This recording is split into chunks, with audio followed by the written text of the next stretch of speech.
What is up, everybody? It is Valor or Gaming Culture, and I am here in another Redstone tutorial. And in this one, I saw a door that Etho once made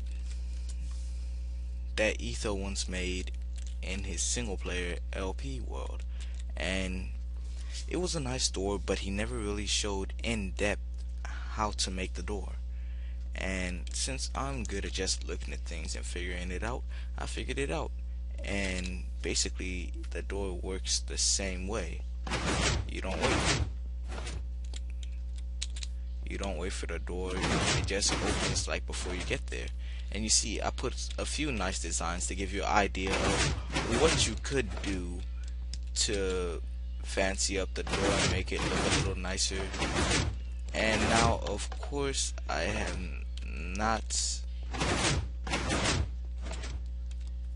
put any blocks other than the middle block right here, and I used a different type of quartz than he did, but you can still tell it's his door.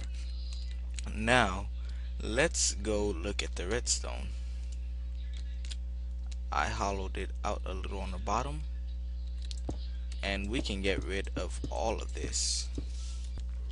Okay, so now let's start off with the basics. First of all, the door's dimensions are 5 by 5. You don't need these corner blocks down here. That's what kind of tricked me in the video. And this is the side where when you first enter his library. You have to put the pressure pads right before the cyan wall. And this is after you finish entering. Okay, so for the wiring, for when he first enters, you put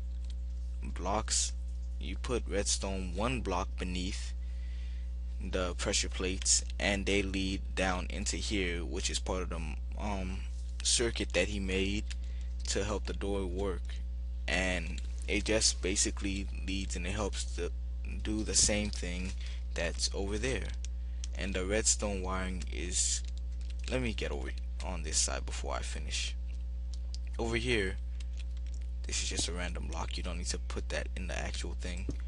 Over here, you have to put the pressure plates one block after the door, unlike over there, because over there has more space and it doesn't have the door on here.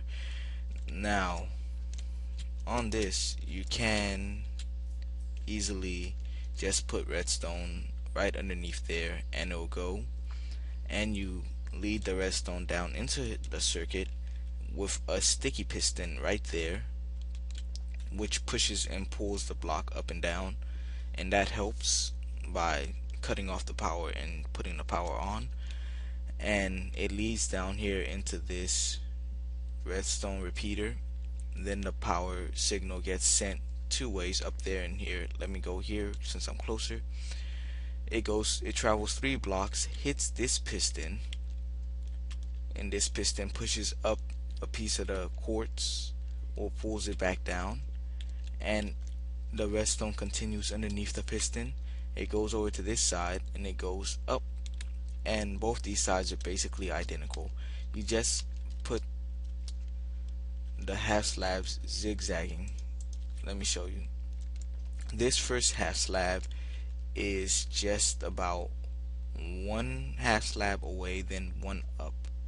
No, one half slab away, then 2 half slabs up.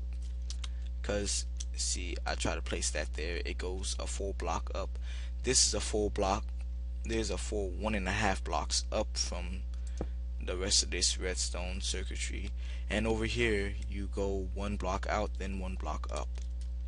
And then here, you go 1 block out, and again 2 blocks up, a whole block up. But I use the half slabs like home to make this look all the more authentic. And you just zigzag redstone up until it hits the top piston. The top piston is 1 down from the top corner piece that you're gonna have on the door. And over on this side, the redstone gets a little bit more tricky, but it's still doable. The piston goes right over the door hinge, and it gets powered by this, which is half a block beneath it, as you can see right here. It's half a block beneath it. Then the redstone travels down and it goes zigzag like the other side, part of the example, and it leads back up into here, which I just showed you what all of this does and how it does it and why it needs to do this. Now the repeaters are here because it extends the redstone signal, like most people know in Minecraft, because this is more than 15 blocks. The redstone signal only travels 15 blocks. This is more with all the zigzagging that takes place. Okay, now when this all works together perfectly, that happens. Now you do have to remember there's a little flaw with this door. Now you see, if I were to stand on this plate, the door would open, but the second I got off, if I wasn't to make it to this plate, the door would just stay open. Like right there, the door stays open. Okay, now let's say I decided, oh, I'm not going there, and I just happened to get over the pressure plates without touching them, or go around it somehow, because that's how you built the door. And I would get down on the pressure plate again and run in and hit this wall. The problem here is that the door closed on me when I try to walk through. The door has to be shut to begin with. It has to be shut to start off with. And then when it's shut, everything like resets. And when you step on the pressure plates again on the other side, it closes the door behind you.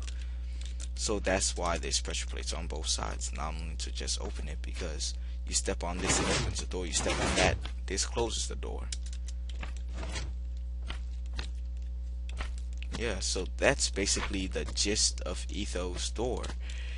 If you enjoyed this video and you want to see me mimic other people's doors that were a little complicated and hard to do, please subscribe and comment down below on whose doors you want to see me mimic, and please give like a link to the because I really can't go through somebody I don't know's channel and like try to find that specific piece of redstone that they did just because you want to see it, because that's gonna take hours. Refinding this door design took me about 30 minutes, and it's only been uploaded a few days ago. So yeah, give me an example of what type of whose redstone you want to see me do over again, and break it down like I just did right here to Etho's door, and like give me an episode number. Like if they're doing it in the SMP world, give me an episode number of that SMP so I can go look through the episode. If you enjoyed this, please subscribe, like, favorite, share, whatever you have to do. Hit that subscribe button. It's completely free. Thanks for watching. Gaming Culture out.